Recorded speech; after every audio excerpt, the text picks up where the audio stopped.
Quero começar agradecendo a oportunidade, a Denise, a equipe do LAMP, de estar aqui conversando com vocês sobre esse tema. E começo a minha fala perguntando se, dentre os professores que estão aqui, ou os servidores aí da casa, se vocês se lembram de um e-mail que chegou para a gente no dia 2 de outubro, vindo da PR1, perguntando se nós usávamos inteligência artificial no ensino da graduação. Esse e-mail chegou, ele foi enviado no dia, olhando para ele, dia 2 de outubro, às 15h31. Tá? E aí eu fui informada pela PR1 que apenas 28 professores da CEH responderam esse formulário. Tá? Essa foi uma primeira tentativa da UERJ de começar a pensar qualquer tipo de recomendação, orientação, regulação em relação ao uso de IA no ensino. Vou começar a minha fala a partir dessa tentativa de regulação da UERJ, porque, na verdade, o que eu quero propor aqui é a gente pensar, fazer uma reflexão breve sobre o que as instituições de ensino em geral e a UERJ têm feito em relação à regulação da IA, tanto na graduação quanto na pós-graduação. Para eu começar a falar, vou deixar clara que a minha posição em relação ao assunto é essa que vocês estão vendo aqui. Tá? Eu sou extremamente a favor do uso de inteligência artificial. Eu, inclusive, estimulo meus alunos a usarem diversas ferramentas em sala de aula. Posso compartilhar com vocês, por exemplo, um experimento que eu fiz, não só eu, mas 5 professores aqui da FCS fizemos, em relação ao uso de ferramenta na graduação. Eu tenho uma disciplina, que é a disciplina de Laboratório de Jornalismo em Plataformas Digitais, uma disciplina do 7º período, em que os alunos têm que produzir uma reportagem digital, uma reportagem para a plataforma digital. E, ao longo de todo o semestre, eu fui trabalhando com eles algumas noções algumas noções mais teóricas sobre inteligência artificial, mas muito mais as aplicações que ela permite. E eu combinei com eles o seguinte: olha, vocês vão usar as ferramentas, mas depois de referências bibliográficas, no final do seu trabalho, vai ter um item que a gente vai chamar, por enquanto, de webgrafia. E nesse item, você vai listar para mim quais foram os modelos de linguagem que você usou, qual foi o prompt que você escreveu, que dia foi, que hora foi, o tipo de resultado que você recebeu, e se você aperfeiçoou, ou se você voltou a interagir dentro daquele chat no modelo, você vai continuar escrevendo para mim exatamente o que você fez. E eles falaram para mim: pô, bom, vai dar mais trabalho fazer isso de webgrafia do que efetivamente fazer trabalho sem usar IA. Eu falei: a escolha é de vocês. E aí, os trabalhos chegaram semana passada. Né? O prazo para entrega do memorial era semana passada. Eu estava super curiosa, fui lá ver. Eram 5 grupos, os 5 grupos usaram as ferramentas que foram mostradas em sala de aula, e o grupo que usou menos vezes uma LLM, ele recorreu, houve um processo de iteração, de ir e voltar, no mínimo 9 vezes. 9 vezes.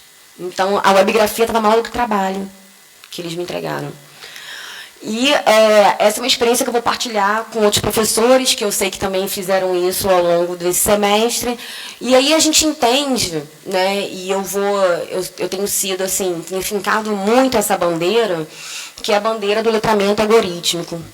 Houve um tempo em que era preciso alfabetizar. C com AK, S com A, ZA, K, ZA. Né? Vieram os analfabetos funcionais, então eu sei pronunciar, mas eu não entendo o contexto, eu não sei o que significa. Depois a gente começou a falar em educação midiática. Então, todo mundo, para fazer Enem, tem que saber ler capa de revista de jornal. Se você quer fazer concurso público, as questões de formação geral, elas sempre trazem coisas que foram, assuntos, reportagens, notícias que foram publicadas na mídia. Então, se fala, educação midiática entrou, né, no plano curricular, né, do ensino médio. E hoje, na verdade, eu acho que a gente avança um pouco e a gente tem que começar a falar dessa alfabetização algorítmica, letramento algorítmico, né, ler o algoritmo, entender o que significa o processo em que ele está envolvido. Então, além desse estímulo, né, aqui, isso estou falando foi a experiência da graduação. Aqui no PPG-Com, em termos de mestrado e doutorado, a gente tem notado, não só aqui na UERJ, mas em diversas outras bancas que eu participei ao longo de 2025, que a IA também se tornou objeto de estudo. Então, para além de uma ferramenta que pode analisar dados, coletar dados, analisar dados e transformar a visualização desses dados, a IA também se tornou objeto de estudo. Eu, recentemente, fui co-orientanda de uma aluna do IDP em Brasília, Instituto de Desenvolvimento e Pesquisa em Brasília, em que o objetivo dela era compreender a representação de gênero de mulheres que são cientistas na área de matemática, física, química, STEM, né? Então, ela fez um trabalho, um experimento empírico com 4 modelos diferentes de linguagem, em que ela pedia para que os modelos criassem imagens representando essas mulheres cientistas. Ela perguntou quem foram os maiores cientistas do século XIX, nenhuma mulher apareceu. Do século XX, 2 mulheres apareceram. Então, a IA foi, de alguma maneira, né, objeto de estudo para ela. E ela foi só um caso, mas aqui, mesmo no nosso programa, nós temos diversos outros casos de alunos que, de alguma maneira, a inteligência artificial, se não é o objeto de estudo principal, ela perpassa o objeto de estudo desses pesquisadores. Então, assim, uma proposta que eu trago, e que eu trabalho muito na disciplina de metodologia, eu não sei se vocês conhecem, né, esse autor, Wright Mills, é a ideia da gente trabalhar a imaginação metodológica, né? Então, muitas vezes, eu falo para os alunos assim, e aí são mais para os orientandos, né? Em metodologia de pesquisa, seja na graduação do PCC ou aqui, eles trazem autores como Vergara, o Gil, o INPA, Estudo de Caso, são sempre os mesmos autores. Okay? E Bardan, né, todo mundo sabe que eu tenho não tem problema nenhum em falar isso sendo gravado, mas eu tenho uma implicância absurda com Bardan.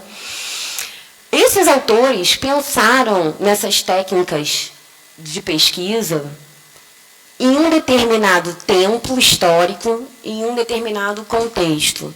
Eu não estou descredibilizando a contribuição deles para o campo da metodologia de pesquisa. Eu estou apenas dizendo que o aluno que mantém o seu referencial teórico apenas nesses autores, ele tem que ter algum cuidado. Por quê? Porque os objetos de estudo que muitas vezes eles têm hoje estão inseridos num contexto que não existia quando esses autores pensaram, né, os seus métodos. Então, os métodos eles precisam ser adaptados, atualizados, reinterpretados, né? E aí, um exemplo clássico que a gente tem é a etnografia. A etnografia existe muito tempo na antropologia, a comunicação foi lá, bebeu um pouquinho da fonte, trouxe a etnografia para a comunicação no momento em que as pesquisas aconteciam sem uso ainda das LLMs, né, dessa questão tecnológica toda. Eu não sei se vocês têm alunos, como é que a vivência, né, cotidiana de vocês, mas a cada dia eu tenho alunos que querem coletar postagens no Instagram, no X, querem analisar comentários no YouTube. O volume de dados que essas pesquisas que a gente tem hoje apresentam, o volume é infinitamente maior do que a gente tinha há 15, 20 anos atrás. Então, eu pergunto, as técnicas, passo a passo, do que esses autores, né, propuseram, essas técnicas são válidas ainda para um volume muito mais robusto?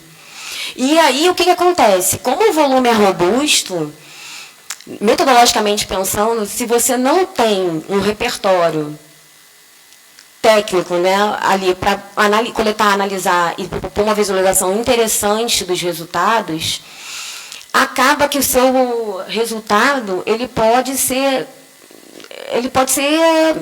não ser legitimado pela comunidade científica, por exemplo. E uma pessoa falou para mim que tinha um orientando, um colega falou que tinha um orientando que apresentou um TCC com 10 postagens do Facebook sobre um tema. Eu falei, desculpa, 10 postagens, Assim, não é que exista 10, 15, 21 ou 2. Cada caso é um caso, eu entendo isso. Mas nesse caso que você está me colocando, né, era um caso relacionado ao Felipe Neto.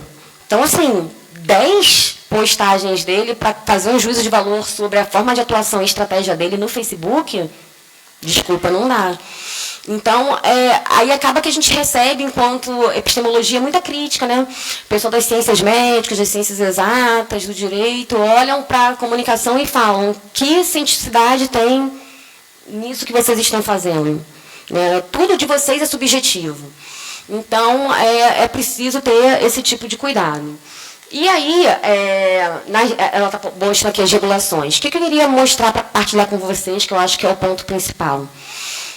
Compós e Intercom publicaram recentemente documentos orientadores de como a inteligência artificial deve ser usada. Eu não sei se todos tiveram chance de ler os documentos em detalhe, né, analisar. E, na verdade, em 1º de outubro desse ano, um dia antes da UERJ mandar um e-mail, nós tínhamos, no Brasil, 7 universidades com portarias oficialmente publicadas tentando regular o uso de IA na graduação e na pós-graduação. 7 instituições públicas no Brasil inteiro. A 8ª instituição foi a Universidade Federal do Ceará, que aqueles que recebem aí a lista da Compós devem ter acompanhado que houve um debate acalorado sobre alguns pontos que constavam nessa portaria.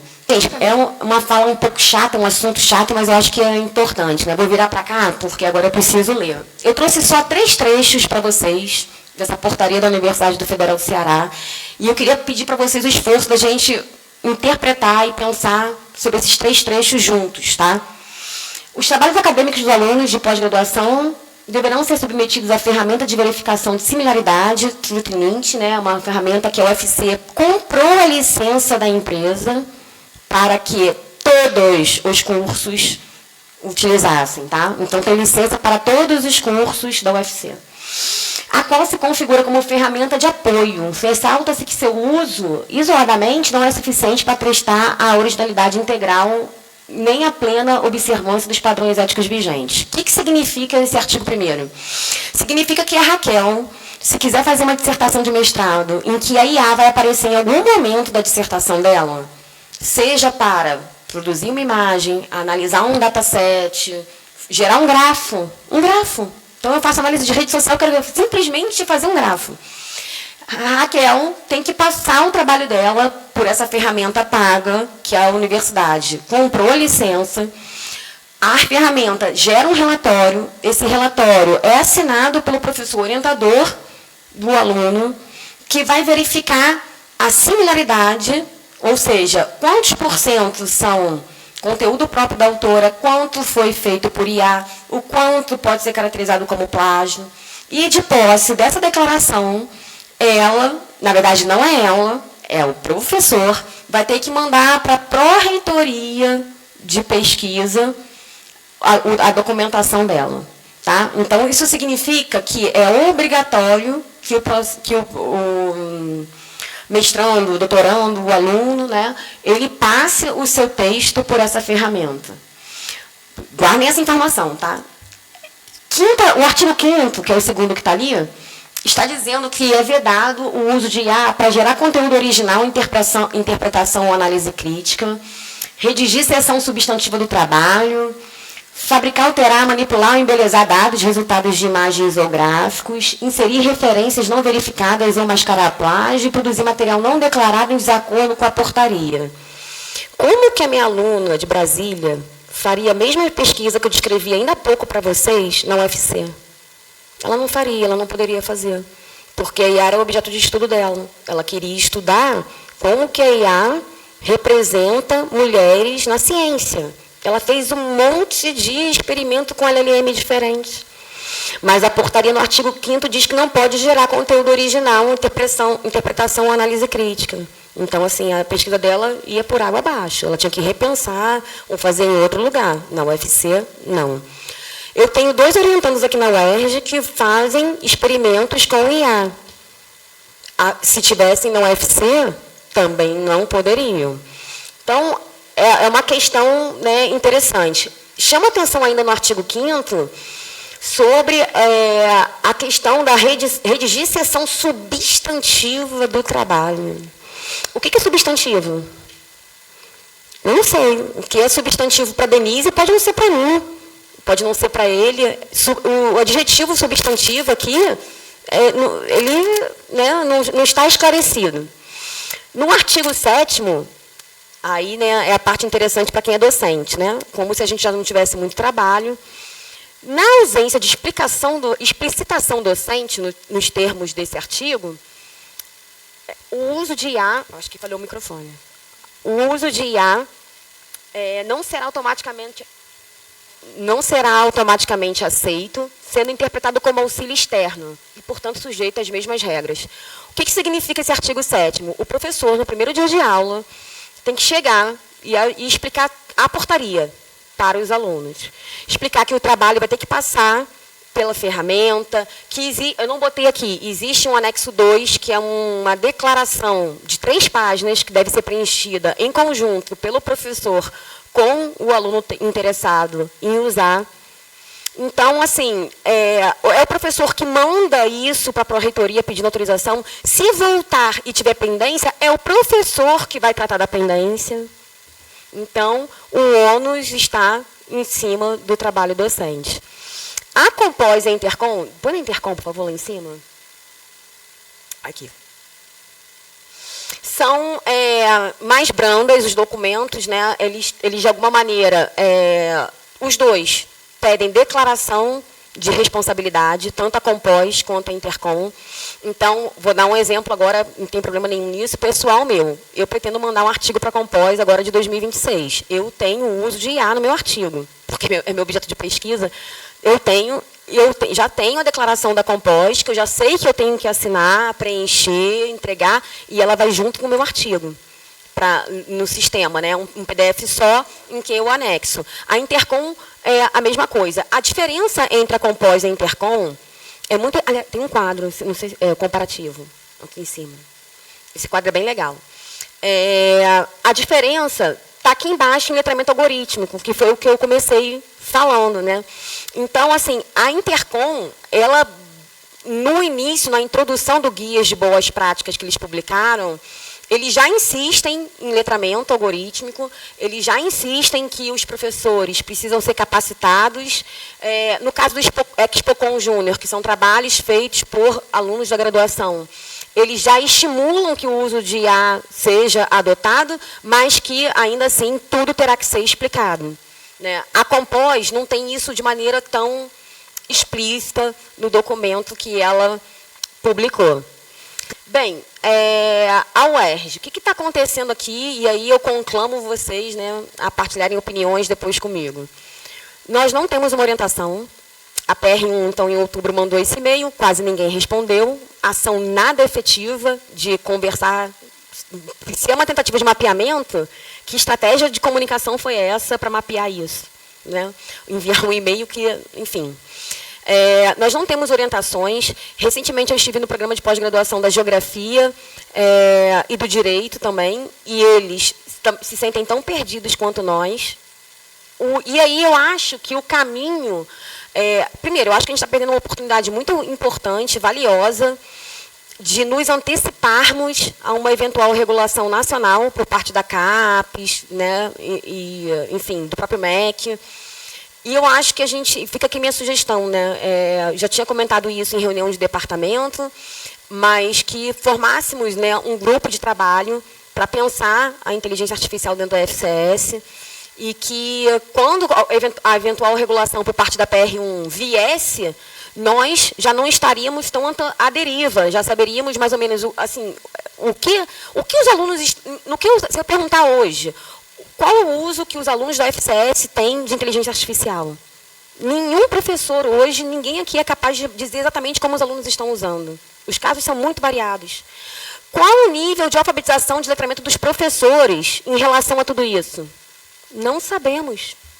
Não há um diagnóstico sobre as competências técnicas dos professores em relação a esse assunto. Então, se vem uma regulação da PR1 para a gente, nós vamos ser pegos de surpresa. Então, assim, acabou meu tempo, mas, assim, eu não tenho muitas certezas, tenho muito mais dúvidas do que certezas. Agora, o que fica assim, dentro de mim muito latente é que eu acho, sinceramente, que nós precisávamos nos organizar de uma forma bem mais estruturada para pensar coletivamente isso, ao invés de ser uma comunicação de cima para baixo. É isso.